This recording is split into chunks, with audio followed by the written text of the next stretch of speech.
The camera loves both the father and the son. বর্তমান সময়ে botox ও filler শব্দ দুটো বেশ পরিচিত। ত্বকের সৌন্দর্য ধরে রাখতে মানুষ এখন বোটক্স ও ফিলারের দিকে আগ্রহী হচ্ছেন। বিশেষ করে তারকাদের ক্ষেত্রে এটি অহরহ দেখা যাচ্ছে। এই তো কিছুদিন আগেই সোশ্যাল মিডিয়ায় ভাইরাল হয়েছে উর্ফি জাভেদের ঠোঁট ফিলার্সের একটি ভিডিও, যা দেখে নানা রকমের প্রতিক্রিয়া জানিয়েছেন নেটিজেনরা। এবার বিষয়টি নিয়ে মুখ খুললেন বলিউড অভিনেত্রী কাজল। সদ্য বলিউডে মুক্তি পেয়েছে পৃথ্বীরাজ কুমারনের পরিচালনায় কাজলের নতুন সিনেমা সরজমিন। এতে তার সঙ্গে অভিনয় করেছেন সাইফ আলী খানের ছেলে ইব্রাহিম আলী খান। সম্প্রতি সিনেমাটি প্রমোশনে এসে গণমাধ্যমের মুখোমুখি হন অভিনেত্রী। সেখানে তাকে প্রশ্ন করা হয় সাম্প্রতিক কালে তারকাদের চেহারায় নানা ধরনের সার্জারি, ফিলার্স ও বোটক্স করার মতো বিষয় নিয়ে। জবাবে তিনি বলেন, আমার মনে হয় এটা যার যার নিজস্ব বিষয়।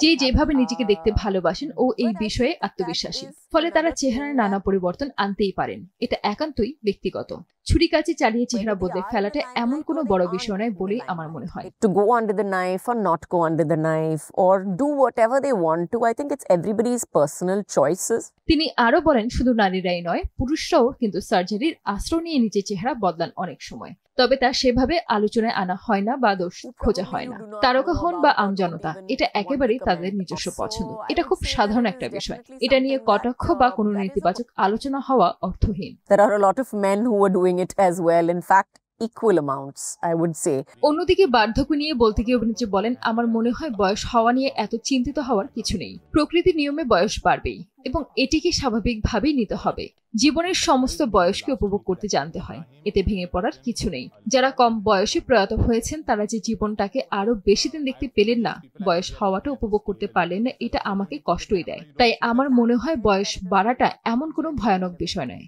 So yes, I have that many more wonderful years to live forward and I'm looking forward to it. Sanjida Akter, দেশ TV. Mostly, Sarzamin was always an OTT film. Okay.